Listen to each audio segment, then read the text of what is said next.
Biomolecules के last जो class थी उसके अंदर हमने प्रोटीन्स कर लिया था। ठीक है, प्रोटीन्स में मैंने पहले अमाइनो एसिड्स बताया था, अमाइनो एसिड के कैरेक्टरिस्टिक्स, फिर वो जुड़कर कैसे पेप्टाइड बॉन्ड बनाते हैं।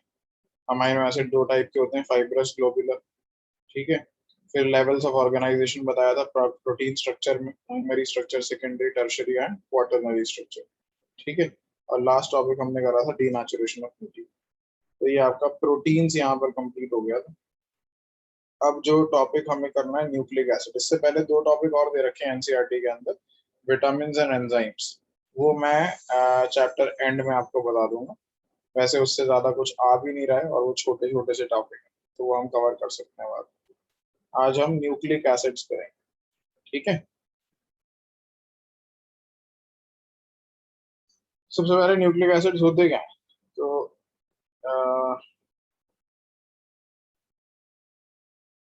दे act as, they are the genetic material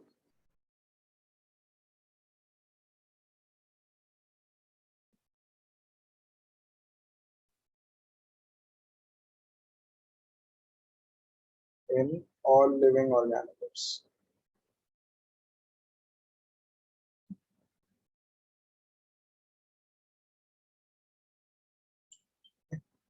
genetic material का मतलब क्या होता है? They carry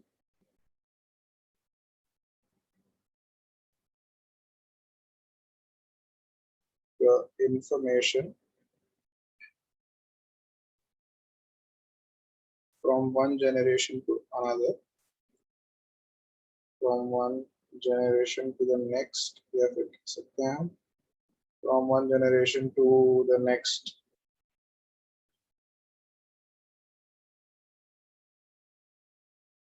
in the form of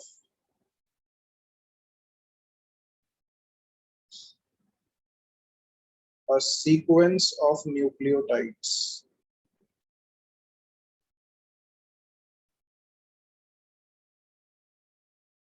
nucleotides क्या होते हैं अभी आपको पता चलेगा थोड़ी देर में। तो न्यूक्लिक एसिड्स में जो इंफॉर्मेशन होती है वो किस फॉर्म में होती है? सीक्वेंस ऑफ न्यूक्लियोटाइड्स के फॉर्म में होती है। ठीक है, this sequence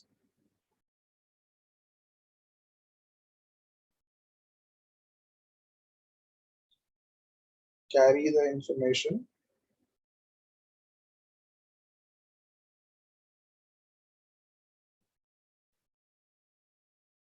for making proteins.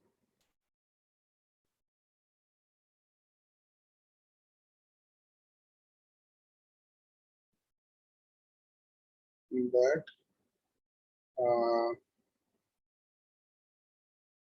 makes not that. Therefore, that is responsible for, that are responsible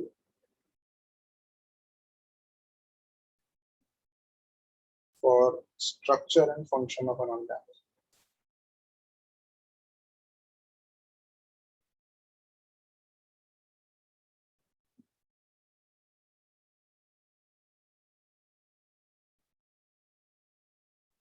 तो एक लिविंग ऑर्गेनिज्म के स्ट्रक्चर एंड फंक्शन का मतलब वो कैसा उसका बॉडी का शेप होगा। ठीक है, कितने लेग्स होंगे, कितने हैंड्स होंगे, कितनी आईज होंगी, कहाँ पर होंगी, हेयर्स होंगे या नहीं, किस कलर के हेयर्स होंगे, किस कलर की आईज होंगी, all in all living organisms. Plant है तो प्लांट के बारे में, तो उसके स्ट्रक्चर की इंफॉर्मेशन, और उसके अंदर जो बॉडी में एंजाइम्स, विटामिन हैं और जो भी है बेसिकली, तो उसकी बॉडी फंक्शनली कैसे परफॉर्म करेगी, स्ट्रक्चर एंड फंक्शन की सारी के लिए, सबके लिए कौन रिस्पॉन्सिबल होता है? प्रोटीन्स। और उन प्रोटीन्स को बनाने की इंफॉर्मेशन किसके अंदर होती है? न्यूक्लियोटाइड्स के अंदर।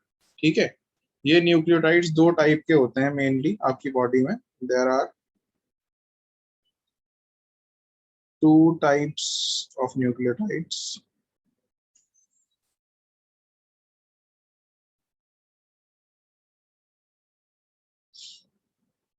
DNA and RNA. डीएनए है क्या? Deoxy ribo nucleotide.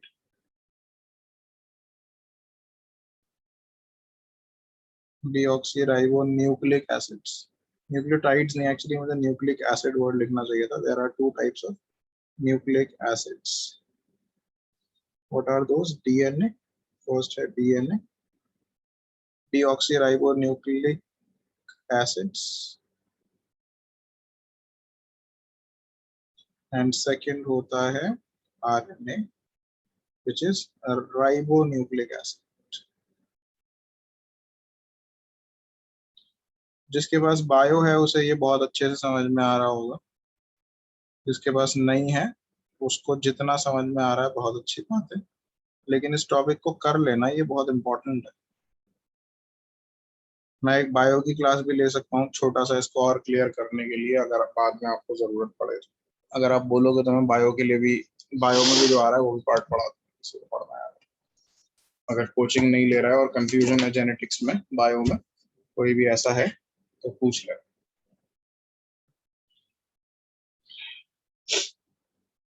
तो दो टाइप के न्यूक्लिक एसिड हैं, डीऑक्सीराइबोन्यूक्लिक एसिड और ribonucleic acid, DNA and RNA. इनमें डिफरेंसेस क्या होते हैं वो भी बताऊंगा मैं आपको। Both of them are basically polymers of nucleotides. इनका जो सिंपलेस्ट यूनिट है वो न्यूक्लियोटाइड है। बोथ, या ऐसे बोल सकते हैं, ऑल न्यूक्लिक एसिड्स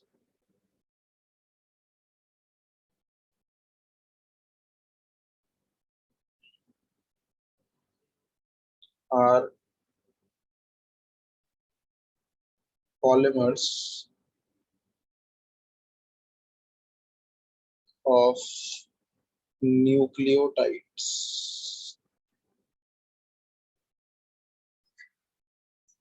ठीक है, therefore they are also called polynucleotides, क्योंकि ये पॉलीमर्स होते हैं ना न्यूक्लियोटाइड्स, यानी बहुत सारे न्यूक्लियोटाइड्स एक दूसरे से लिंक्ड होते हैं, लंबी चेन बना देते हैं। ठीक है, न्यूक्लियोटाइड्स की एक स्पेसिफिक सीक्वेंस में लिंक्ड होते हैं, तो क्योंकि ये बहुत सारे न्यूक्लियोटाइड्स के लिंक होकर एक चेन बन के बनते हैं तो इनको पॉलीन्यूक्लियोटाइड भी कहा जाता है। तो both DNA and RNA can also be called as, can also be called polynucleotides. ठीक है, so remember this term as well. DNA RNA को पॉलीन्यूक्लियोटाइड्स भी कहा जाता है because they are what, polymers of nucleotides। ठीक है, अच्छा, is the voice loud enough? ज्यादा दूर से तो नहीं आ रही है, हल्की तो नहीं आ रही है आवाज? No sir. ठीक, तो अब हम, क्योंकि मैंने आपको बताया दोनों डीएनए आरएनए किससे बने, न्यूक्लियोटाइड से बने। ठीक है, तो हम न्यूक्लियोटाइड ही पढ़ेंगे क्या होता है पहले। ठीक, या फिर हम कह लें कॉम्पोजिशन ऑफ न्यूक्लिक एसिड्स पढ़ेंगे। डीएनए आरएनए में डिफरेंस क्या होता है उसमें बाद में आऊंगा, या साथ साथ भी बताता चलूंगा थोड़ा बहुत। तो इसके बाद हम चीज कर रहे हैं कॉम्पोजिशन ऑफ न्यूक्लिक एसिड्स।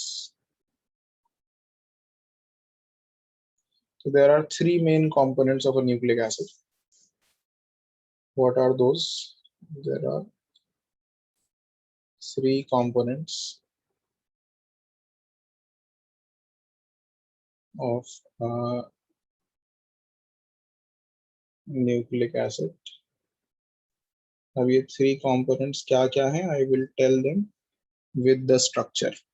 ठीक है, तीन के तो बनाएंगे। पहला इसमें component जो है वो है एक राइबोस शुगर,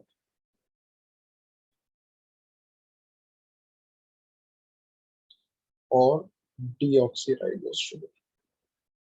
अब अगर आरएनए है तो राइबोस शुगर, और अगर डीएनए है तो पहले मैं ऐसे लिख देता हूँ, ribose sugar in RNA and deoxyribose sugar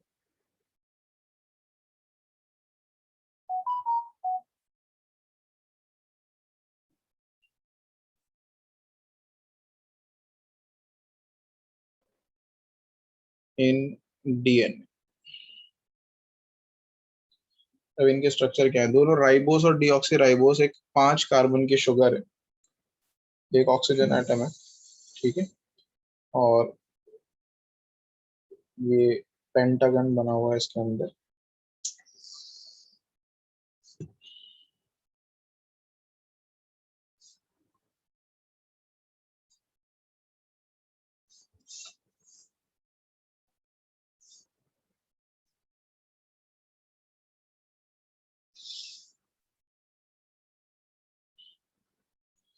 तो फर्स्ट कार्बन आप इसे लेंगे, this will be your first carbon, this is second, third, fourth and fifth carbon जो है वो यहाँ होगा ऊपर CH2OH फॉर्म। ठीक है, इसके बाद OH ग्रुप लगे होंगे यहाँ भी, और इसमें फर्स्ट कार्बन का OH ऊपर होगा। ठीक है, बाकी सेकंड थर्ड कार्बन का OH नीचे होगा, और बाकी सारी जगह क्या होंगे, H आ जाए। ठीक है, फोर्थ कार्बन का OH मत बोलना, क्योंकि फोर्थ कार्बन का OH जो है वो ये एक्चुअली जो रिंग में जो O है ना, ये फोर्थ कार्बन का OH ये था जिसने रिंग बनाया। ये आपने फ्रक्टोज का जो साइक्लिक स्ट्रक्चर सीखा था उसमें भी बताई थी ये चीज। ठीक है, और क्योंकि फर्स्ट कार्बन का जो OH है वो ऊपर है, तो ये एक्चुअली बीटा है। बीटा में ये होता है ना, फर्स्ट कार्बन का ऊपर होता है, तो बीटा डी डीऑक्सी राइबोस बोलते हैं। सॉरी, डीऑक्सी नहीं, बीटा डी राइबोस, ये तो राइबोस है ना, सॉरी मैंने डीऑक्सी लिख दिया गलती से, beta D ribose, this is the name of this. ठीक है, नाउ ये होती है किसमें, RNA में, ये मैंने बनाया राइबोस, बीटा डी राइबोस। अब अगर इस शुगर में, ये शुगर एक टाइप का शुगर यानी carbohydrate, basically it's a type of carbohydrate, इसमें बस मैं एक काम करूंगा, ये जो सेकंड कार्बन का OH था ना, इसको रिमूव करके यहाँ पर मैं सिर्फ H लगा दूं, तो ये DNA की शुगर बन जाती है, जिसको हम बोलते हैं बीटा डी। और सेकंड कार्बन से ऑक्सीजन हटाया ना, तो बीटा डी के बाद लगाएंगे 2 डीऑक्सी, दो 2 पे से ऑक्सीजन हट गया, बीटा डी 2 डीऑक्सी राइबोस। तो आई होप ये समझ में आया। ये वाली है RNA में और ये वाली है DNA। ठीक है, easy to remember, I hope. Yes sir. तो सेकंड कार्बन की पोजीशन, सेकंड कार्बन से सिर्फ आपको OH हटाना है, तो वो DNA की शुगर बन जाती है, राइबोस से डीऑक्सी राइबोस बन जाती है। ठीक है, नाउ मैंने क्या बताया, 3 कंपोनेंट्स होते हैं ना, पहला कंपोनेंट हो गया राइबोस या डीऑक्सी राइबोस। इन दोनों को by the way pentose sugars भी कह सकते हैं इनको। पेंटोस शुगर क्यों कहते हैं, क्योंकि ये 5 कार्बन की शुगर है ना, दोनों को पेंटोस शुगर कहा जा सकता है, तो कहीं कहीं पेंटोस शुगर वर्ड लिखा जाता है। Both of these are what, pentose sugars. Now second component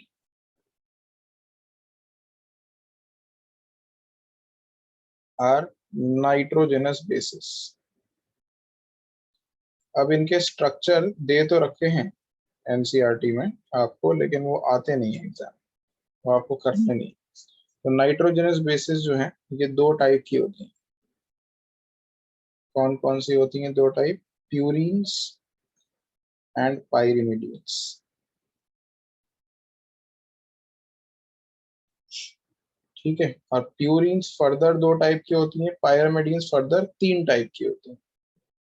प्यूरीन्स के फर्दर 2 टाइप हैं, एडेनिन जिसको A सिंबल से रिप्रेजेंट करते हैं, एंड गुआनिन जिसको G सिंबल से रिप्रेजेंट करते हैं। पाइरिमिडीन्स 3 है, साइटोसिन से C सिंबल से रिप्रेजेंट करते हैं, थायमीन जिसे T सिंबल से रिप्रेजेंट करते हैं, और यूरासिल जिसे U सिंबल से रिप्रेजेंट करते हैं। Now remember these two, thymine and uracil. Thymine और यूरासिल में जो थायमीन है, it is only in DNA, RNA में नहीं होता थायमीन, और जो यूरासिल है वो ओनली इन RNA।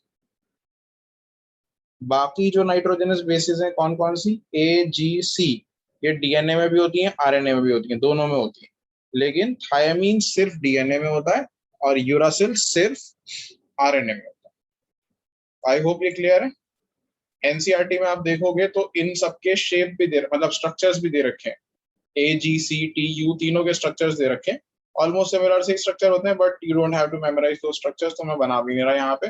अगर किसी को करने का मन है तो वो एनसीईआरटी से कर सकता है, ठीक है। ये वैसे कहीं नहीं आते, एंट्रेंसेस में भी नहीं आते हैं और आपके सीबीएसई में भी नहीं आते, ठीक है। फिर भी कोई करना चाहे, आगे के लिए पढ़ना चाहे तो पढ़ सकता है। तो ये दो कंपोनेंट हो गए। कौन कौन से दो कंपोनेंट हो गए? राइबोस शुगर और नाइट्रोजनस बेसिस, ठीक है। तीसरा कंपोनेंट जो डीएनए आरएनए दोनों में होता है वो है फॉस्फेट ग्रुप। तो फॉस्फेट ग्रुप में कुछ खास नहीं है। फॉस्फेट ग्रुप बेसिकली एक फॉस्फेट आयन, ठीक है। तो phosphate group is just this, PO4 पे 3 माइनस चार्ज लगा हुआ है, this is your phosphate. Structure भी अगर इसका बनाए तो इसमें एक डबल बॉन्डेड ऑक्सीजन होता है और 3 single bonded oxygen tetrahedral shape में होते हैं। शेप जरूरी नहीं है हालांकि यहाँ पे बनाना, बट अगर बना लोगे तो कोई बुराई भी नहीं। तो this is your phosphate group. All the 3 single bonded oxygen have a negative charge which gives it a total of 3 negative charge, ठीक है। So this is your phosphate. Now these three components, what are the three components? Sugar, ribose या deoxyribose, जो भी हो, DNA में deoxyribose, RNA में ribose, nucleotide, sorry nucleotide कह रहा हूँ, नाइट्रोजनस बेस और फॉस्फेट ग्रुप, ये तीनों मिलकर न्यूक्लियोटाइड बनाएंगे। लेकिन न्यूक्लियोटाइड से पहले न्यूक्लियोसाइड बनता है। तो ये दोनों चीजें पढ़ते हैं हम। What is a nucleoside and what is a nucleotide?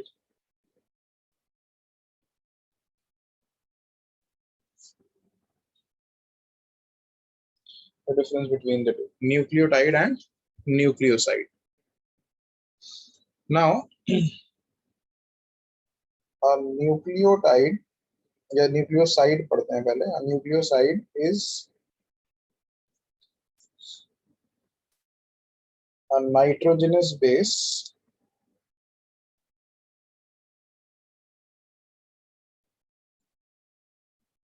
attached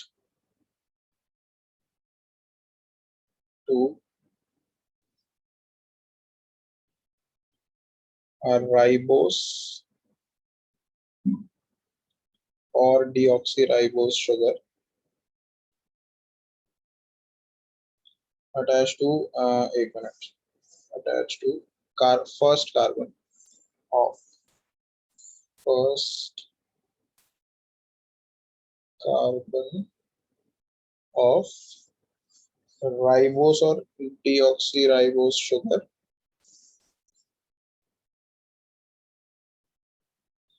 with a glycosidic linkage. Glycosidic linkage जो आपने अभी ग्लूकोज फ्रक्टोज में जब वो बाइंड होते हैं डाइसैकेराइड्स में जो पढ़ी, ठीक है। It's a type of oxide linkage, glycosidic linkage. अब लिंकेज एग्जैक्टली आपको दिखानी नहीं है यहाँ, क्योंकि हम बेसिस नाइट्रोजनस बेसिस का स्ट्रक्चर नहीं बना रहे हैं। So let me copy paste, ये मैंने राइबोस शुगर कॉपी पेस्ट कर ली, ठीक है। डीऑक्सी राइबोस नहीं करी मैंने, राइबोस कर ली। कोई सी भी कर सकता था मैं। अगर यहाँ से OH हटा दूंगा तो वो डीऑक्सी राइबोस हो जाएगी, बस फिलहाल मैं राइबोस कर रहा हूँ। तो राइबोस में क्या करना है मुझे, ये जो फर्स्ट कार्बन का जो OH लगा हुआ है ना, इस OH को रिमूव करके यहाँ पे कोई मैं बेस लगा दूँ। बेस यानी यहाँ पे नाइट्रोजनस बेस की बात करते हैं। तो ये कौन सी बेस हो सकती है? ये नाइट्रोजनस बेस, यहाँ पे कौन कौन सी नाइट्रोजनस बेस थी? एडेनिन, गुआनिन, साइटोसिन, थाइमीन और यूरासिल। अगर मैं बात कर रहा हूँ आरएनए की तो थाइमीन नहीं आएगा, फिर यूरासिल। AGC या U इनमें से कोई आएगा, तो मैं ऐसे ही लिख सकता हूँ AGC या U, इनमें से कोई एक होगा, तीनों चारों नहीं होंगी, एट अ टाइम कोई एक होगा, ठीक है। तो हम ये लिखने की जगह यहाँ पे फिलहाल बेस लिखते हैं। बेस मतलब नाइट्रोजनस बेस की बात है, ठीक है। तो आई होप ये स्ट्रक्चर क्लियर है। ये जो बना अभी, ये न्यूक्लियोटाइड नहीं बना, ये न्यूक्लियोसाइड बना। This is your nucleoside. ठीक है, now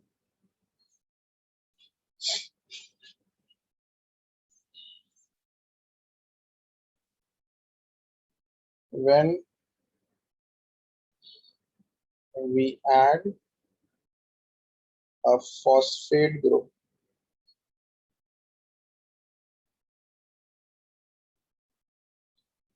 to the fifth carbon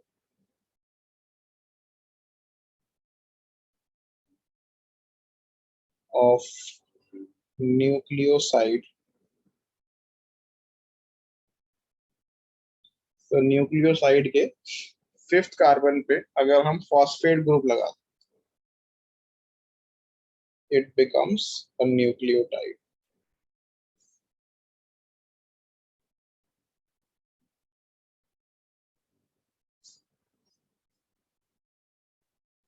ठीक है, तो यही न्यूक्लियोसाइड में लेता हूँ यहाँ पर।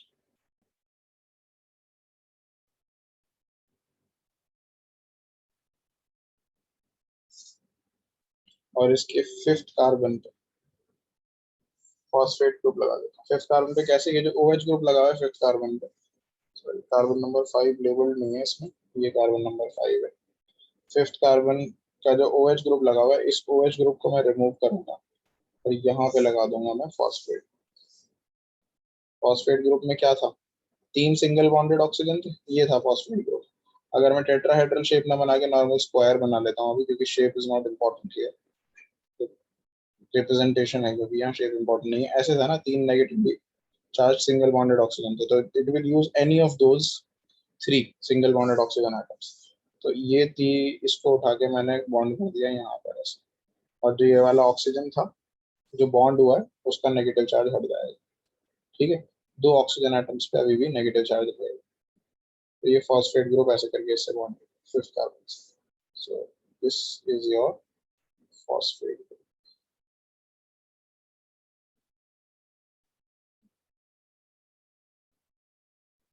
ठीक है, तो फर्स्ट कार्बन पे नाइट्रोजनस बेस, फिफ्थ कार्बन पे फॉस्फेट ग्रुप, तो ये बन गया अभी न्यूक्लियोसाइड से न्यूक्लियोटाइड। समझ में आ गया भाई? ये यस सर। बहुत इंपॉर्टेंट है, ये एग्जाम में आता है। What is the difference between nucleoside and nucleotide? ठीक है, now next thing is how do we, यानी क्या बताया, nucleic acid is basically what, it is a polynucleotide. ऐसे जो ये न्यूक्लियोटाइड मैंने बनाए हैं, ऐसे बहुत सारे न्यूक्लियोटाइड्स आपस में ज्वाइन होते हैं ताकि एक लंबी चेन बन सके, और वो लंबी चेन पॉलीन्यूक्लियोटाइड कहलाती है, जो कि आपका कंप्लीट न्यूक्लिक एसिड DNA या RNA में बने कन्वर्ट हो। ठीक है, कैसे होगी वो फाइनल स्टेज तक मैं बताऊंगा। फिलहाल हमने पहले क्या करा, हम एक एक करके कंपोनेंट जोड़ते जा रहे हैं। सबसे पहले हमने राइबोस शुगर के अंदर बेस लगा दी, ठीक है, तो वो बन गया न्यूक्लियोसाइड। अब हमने न्यूक्लियोसाइड के अंदर फॉस्फेट ग्रुप लगा दिया फिफ्थ कार्बन पे, तो बन गया न्यूक्लियोटाइड। ठीक है, अब ऐसे जो न्यूक्लियोटाइड्स हैं, बहुत सारे न्यूक्लियोटाइड्स को हम आपस में जोड़ेंगे ताकि क्या बन जाए, पॉलीन्यूक्लियोटाइड। फिर हम पहुंचेंगे कि DNA क्या होता है, ये बताएंगे कि DNA क्या होता है और RNA क्या होता है। ठीक है, अच्छा तो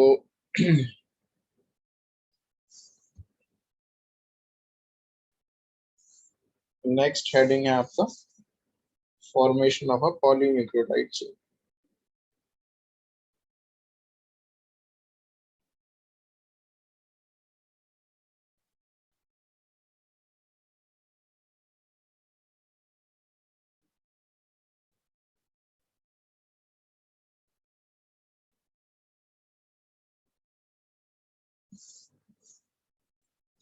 तो कैसे बनेगा ये देखिए, पॉलीन्यूक्लियोटाइड चेन किस तरीके से बनेगी।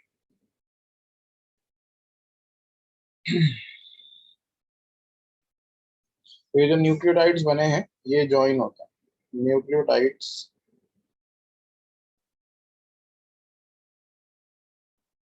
आर joined together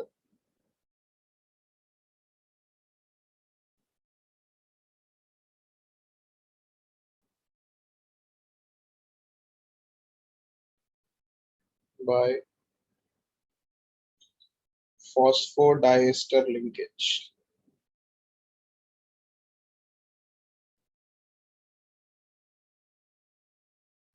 ये लिंकेज का नाम बहुत इंपॉर्टेंट है, इसे याद रखना। ये पूछा जाता है दो न्यूक्लियोटाइड्स को ज्वाइन करने में कौन सा बॉन्ड बनता है जब दो न्यूक्लियोटाइड ज्वाइन होते हैं। तो what is this called, what is the bond called?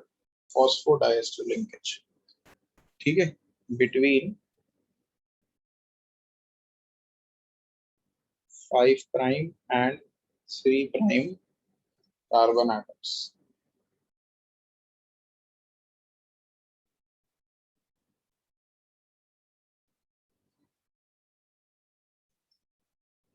of the pentose sugar. Pentose लिख रहा हूँ मैं, पेंटोस का मतलब क्या? 5 कार्बन की शुगर जो कि राइबोस डीऑक्सीराइबोस कोई सी भी हो सकती है। ठीक है, तो राइबोस डीऑक्सी स्लैश डीऑक्सीराइबोस लिखने की जगह हम पेंटोस शुगर भी लिख सकते हैं। तो दो न्यूक्लियोटाइड्स का एक का 5th कार्बन दूसरे के 3rd कार्बन के से ज्वाइन होगा। ठीक है, अब हम एक एग्जांपल ले लेते हैं। यहाँ पे हम फॉर्मेशन ऑफ डाई न्यूक्लियोटाइड दिखाते हैं। ठीक है, देखो इसी को मैं कॉपी पेस्ट कर लेता हूँ यहाँ से उठा के बाहर, और इसी से बना के दिखाएंगे आपको कि किस तरीके से दो न्यूक्लियोटाइड्स आपस में ज्वाइन। ये आ गया एक nucleotide. We'll make this a little smaller to accommodate it in space. ठीक है, ये एक राइबोस शुगर आ गया। अब इसको एक और ले लेते हैं हम यहाँ पे, ये दूसरा आ गया। ठीक है, now I will align these two. How will it form a bond? तो बेसिकली मुझे करना क्या है, इसका 5th कार्बन को इसके 3rd कार्बन से लिंक करना है, ये बॉन्ड बनाना है। और ये बॉन्ड किसकी मदद से बनेगा? ये जो फॉस्फेट ग्रुप है ना, इसकी मदद से। ये फॉस्फेट ग्रुप जो मैंने साइड में लगा रखा है, अगर मैं इसको ऐसे लिखने की जगह यहाँ से उठा के यहाँ लगा दूं, बस ऑब्वियसली डबल बॉन्ड से पहले, तो सबसे पहले क्या होगा, इससे पहले ये जो OH ग्रुप है, ये 3rd कार्बन का जो OH ग्रुप है, इसको रिमूव करना पड़ेगा। तो जो 3rd कार्बन का OH ग्रुप है ना, ये इसको रिमूव करना पड़ेगा बॉन्ड बनाने के लिए। ये मैंने कर दिया रिमूव। उसके बाद मैं फॉस्फेट ग्रुप को उठा के रखता हूँ इसके बीच में। अब डबल बॉन्डेड कार्बन तो बॉन्ड बना नहीं सकता, तो मैं थोड़ा सा इसका स्ट्रक्चर चेंज करता हूँ। क्या करता हूँ, इसके स्ट्रक्चर में मैं phosphate group, single bonded carbon इधर, सिंगल बॉन्डेड कार्बन इधर, सिंगल बॉन्डेड ऊपर, और जो डबल बॉन्डेड कार्बन था ना, उसको इधर लेफ्ट साइड में बना देता हूँ, या राइट में भी बना सकता था, मेरी मर्जी। ठीक है, तो ऊपर और नीचे वाले जो है वो तो बॉन्ड बना लेंगे इससे। ऊपर वाला ऑक्सीजन बॉन्ड बना लेगा किससे? 3rd कार्बन से। ठीक है, और नीचे वाला ऑक्सीजन बॉन्ड बना लेगा नीचे वाले के 5th कार्बन से। तो ये जो लिंकेज बनी है ना बीच में, this is what you call a phosphodiester linkage. इसको मैं ऐसे हाईलाइट कर देता हूँ। Let me use a different, yeah, I can use the same color.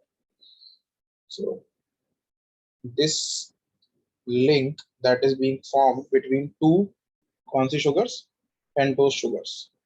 एक शुगर का 3rd कार्बन और अगली शुगर का क्या यूज हो रहा है? 5th carbon. इनके बीच में जो ये लिंकेज बन रही है, इस लिंकेज को हम बोलते हैं क्या? इसको बोलते हैं फॉस्फोडाइएस्टर लिंकेज।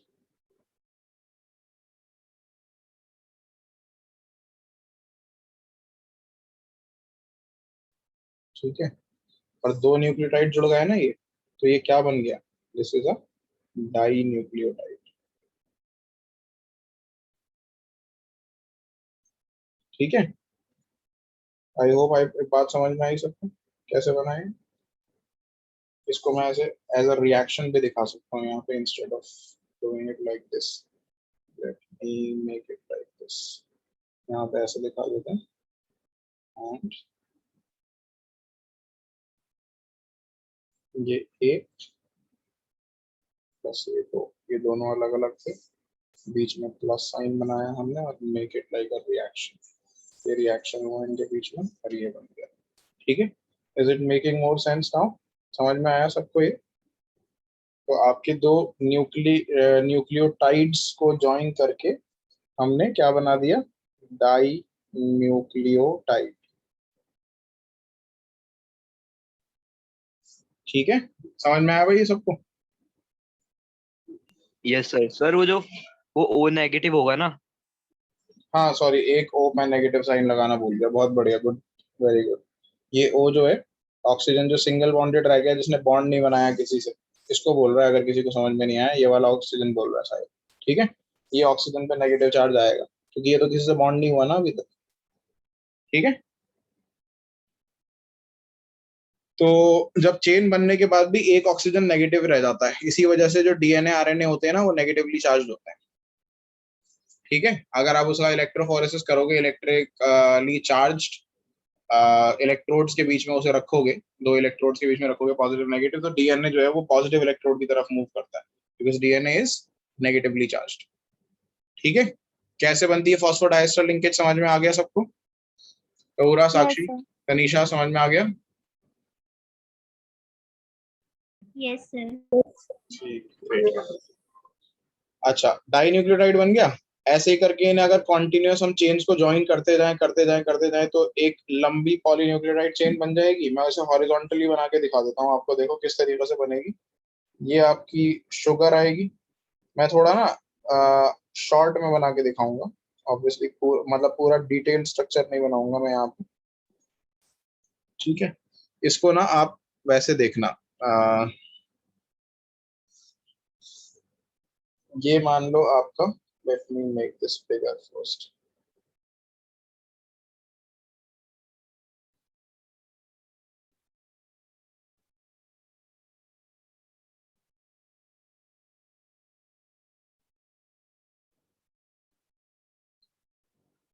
ये फर्स्ट कार्बन है, ये सेकंड है, ये थर्ड है, ये फोर्थ है, और फिफ्थ कार्बन यहाँ आ जाएगा ऐसे करके, CH2, और इस पे क्या लग जाता है, फॉस्फेट ग्रुप। ठीक है, तो मैं फॉस्फेट ग्रुप को ऐसे करके बना रहा हूँ, let me make it like this. सिर्फ फॉस्फेट ग्रुप को ना ऐसे P बना के सर्कल बना रहा हूँ, ये फॉस्फेट ग्रुप है। और फर्स्ट कार्बन पे क्या आता है, फर्स्ट कार्बन में नाइट्रोजनस बेस होती है, तो यहाँ पे मैं बना देता हूँ नाइट्रोजनस बेस। अब नाइट्रोजनस बेस तो कोई सी भी हो सकती है ना, क्या बताया था मैंने, ATCG फॉर एग्जाम्पल। मैं यहाँ पे A लगा देता हूँ, या अभी ना खाली सर्कल छोड़ रहा हूँ, या नाइट्रोजनस बेस आएगी, अभी मैं वो लगाऊंगा इसके अंदर बेसिस। ठीक है, अभी देखना किस तरीके से लगाऊंगा। तो अभी यहाँ खाली ऐसे सर्कल या बॉक्स बना देते हैं। फॉस्फेट के लिए सर्कल बनाया, बेस के लिए बॉक्स बना देते हैं। ठीक है, फर्स्ट कार्बन पे बेस लगती है, फिफ्थ कार्बन पे, ये आपका फिफ्थ कार्बन था, फिफ्थ कार्बन के ऊपर फॉस्फेट लगता है, ये लग गया।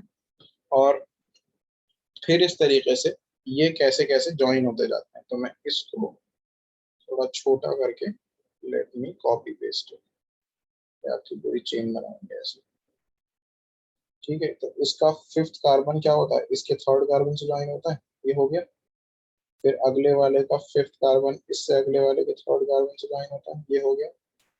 फिर इससे अगला फिफ्थ कार्बन इसके थर्ड कार्बन से ज्वाइन होता है, ये हो गया। सही है, समझ में आ रहा है, बन रही है ये चेन।